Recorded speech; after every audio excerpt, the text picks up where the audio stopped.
एक बार गौतम बुद्ध अपने शिष्यों के साथ एक गांव की तरफ जा रहे थे। तभी उन्होंने देखा कि एक युवक बहुत ही गुस्से में एक पहाड़ी की तरफ जा रहा है।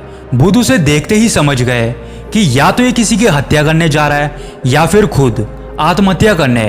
वो युवक जैसे ही पहाड़ी से कूदने जा रहा था, गौतम बुद्ध ने उसके हाथों को पकड़ लिया और उसे अपनी ओर खींच लिया। यह देख के उस युवक ने कहा कि आप मेरा हाथ छोड़ दीजिए, यह मेरा जीवन है और मैं इसे जैसे चाहे वैसे खत्म कर सकता हूँ। गौतम बुद्ध ने कहा ठीक है, दोबारा से जाना और कूद जाना, लेकिन पहले 10 मिनट के लिए रुको और 10-12 बार लंबी सांसें लो और अपनी हथेलियों को खोल दो। उसके बाद ही मैं तुम्हें आत्महत्या करने दूंगा। युवक बोला, आप मुझे बेकार ही परेशान कर रहे हैं, मैं वैसे ही बहुत परेशान हूँ, लेकिन अगर आप कहते हैं तो ठीक है, मैं 10-12 बार लंबी सांसें ले लेता हूँ और अपनी हथेलियों को खोल देता हूँ, लेकिन उसके बाद आप मुझे आत्महत्या करने से नहीं रोकेंगे। फिर उस युवक ने अपनी आंखें बंद करी और 10 बार लंबी सांसें ली और अपनी हथेलियों को खोल दिया। फिर जैसे ही उस युवक ने अपनी आंखें खोली, गौतम बुद्ध ने कहा ठीक है, अब तुम जा सकते हो और पहाड़ी से कूद सकते हो। वो युवक जैसे ही पहाड़ी के पास गया और कूदने के लिए कदम आगे बढ़ाए, उसे नीचे खाई दिखी और खाई देखते ही उसने अपने कदम पीछे ले लिए और गौतम बुद्ध के पास जाके बोला कि आप कौन हैं? आप जैसा तेजस्वी व्यक्ति मैंने आज तक नहीं देखा। अभी मेरे साथ क्या हुआ है, क्या आप मुझे समझा सकते हैं?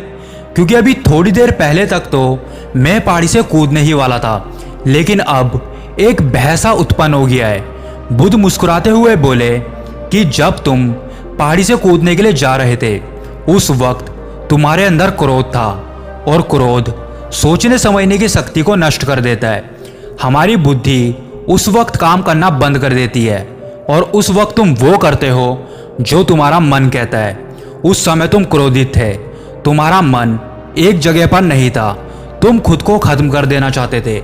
लेकिन जब तुमने अपनी आंखें बंद करके लंबी सांसें ली और अपनी हथेलियों को खोल दिया, तब तुम्हारा दिमाग और मन दोनों शांत हो गए और तुम्हारी नकारात्मक ऊर्जा सकारात्मक ऊर्जा में बदल गई, जिसके कारण तुम्हारी बुद्धि को नियंत्रण प्राप्त हुआ और तुम सही फैसला लेने में सक्षम हो सके।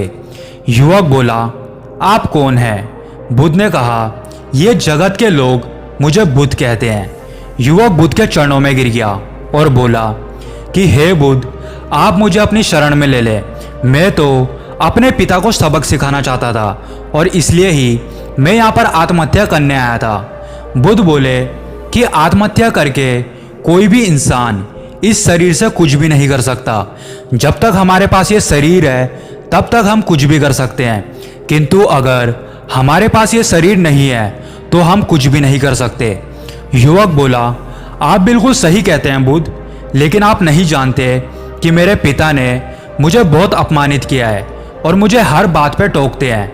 बचपन में मुझसे बहुत प्यार करते थे और उसके बाद उन्होंने मुझे शिक्षा प्राप्त करने के लिए गुरुकुल में भेज दिया। मैं हमेशा सोचता था कि मैं गहन अध्ययन करके उनका नाम रोशन करूंगा और ये सब देख के मेरे पिता बहुत खुश होंगे। लेकिन जब मैं शिक्षा प्राप्त करके वापस आया और मैंने उन्हें बताया कि मैंने सारे शास्त्र, वेद, उपनिषद ये सब ग्रहण कर लिए हैं और मुझसे बड़ा ज्ञानी और कोई नहीं है, तब उन्होंने खुश होने की जगह मुझसे कहा कि अपने आप को ज़्यादा ज्ञानी होने के भ्रम में मत डालो और ना ही अपने अंदर अहंकार लाओ।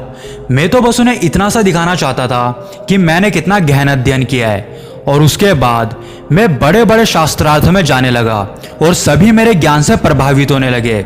सभी ने मुझे महान ज्ञाता माना, लेकिन मेरे पिता ने नहीं माना। उल्टा वो मेरे शास्त्रार्थ के बीच में पहुंच जाते और मेरे बताए हुए ज्ञान में कुछ ना कुछ कमी निकाल देते और सबके सामने मुझे अपमानित कर देते।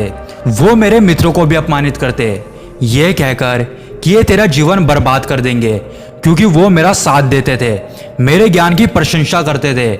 मैं ये समझ नहीं पा रहा था कि वो ऐसा क्यों कर रहे हैं। तब मेरे मित्रों ने बताया कि वो ऐसा इसलिए कर रहे हैं क्योंकि वो तेरे जितना ज्ञान अर्जित नहीं कर पाए और इसलिए ही वो तुझसे ईर्ष्या करते हैं। एक दिन मेरी उपाधियों के कारण मेरे मित्रों ने मुझे मदिरा पान करवाया और ये बात मेरे पिताजी को पता चल गई और वो मुझे ढूंढते ढूंढते वहाँ पर पहुँच गए और सबके सामने मुझे एक जोरदार थप्पड़ मार दिया। मुझे वहाँ सबके सामने बहुत अपमानित महसूस हुआ और मैंने ये फैसला किया कि मुझे पिताजी को अब सबक सिखाना है, और इसलिए ही मैं यहाँ पर आत्महत्या करने आया था, क्योंकि एक पिता के लिए इससे बड़ा सबक और क्या होगा कि उसे अपने जवान लड़के की अर्थी अपने हाथों में उठानी पड़ रही है। तब जाकर के उन्हें एहसास होगा कि उनसे कितनी बड़ी गलती हो गई है। बुद्ध मुस्कुराए और बोले कि तुम मुझे एक बात बताओ कि जो ज्ञान तुम्हें आत्महत्या करने के लिए प्रेरित करे, वो ज्ञान किस काम का, वो कहाँ से अच्छा हुआ जो तुम्हें एक गलत काम करने से नहीं रोक पा रहा। युवक बोला, आप सही कहते हैं बुद्ध, अब मैं खुद अज्ञानी सा महसूस कर रहा हूँ। आप मुझे अपनी शरण में ले लें, मैं आपसे ज्ञान प्राप्त करना चाहता हूँ। बुद्ध बोले कि तुम मेरे साथ 4 दिनों तक रहना और उसके बाद अपने पिताजी के पास जाना, लेकिन याद रहे कि तुम अपने घर मध्य रात्रि के बाद ही जाना और बिना किसी हलचल के अपने घर के भीतर चले जाना, तब तुम्हें अपने जीवन का पहला ज्ञान मिलेगा। वो युवक 4 दिनों तक बुद्ध के साथ ही रहा और अगले दिन अपने पिताजी के पास चला गया। जब वो मध्य रात्रि में अपने घर पहुंचा तो उसने देखा कि उसकी माँ बिस्तर पर बीमार पड़ी है और अपने पति से कहती है कि तुम्हारी सख्ती के कारण ही आज मेरा बेटा मुझसे दूर है। अगर तुम इतने सख्त ना होते तो आज वो घर छोड़ करके नहीं जाता। फिर वो युवक अपने पिता की तरफ देखता है और उसे दिखता है कि जिस व्यक्ति की आंखों में आज तक आंसू नहीं देखे थे, आज उसकी आंखों में आंसू थे। उसके पिता कहते हैं कि मैं उसे दुख नहीं देना चाहता था, मैं तो बस उसके अंदर कभी अहंकार ना आए इसलिए उसे दूर करता था। तभी मैं वहाँ जाकर के उसे उसकी कमियाँ सबके सामने बताया करता था, ताकि मुझे सुनकर कोई और भी उसे उसकी कमियां बता सके और उसे अपने ज्ञान पर कभी भी घमंड ना हो, क्योंकि व्यक्ति का अहंकार ही उसे ले डूबता है। लेकिन उस भीड़ में मेरे सिवा और कोई नहीं होता था जो उसे उसकी गलतियों के बारे में बताए। तब मैंने ये फैसला किया कि मैं ही उसे उसकी गलतियों से अवगत करवाऊंगा।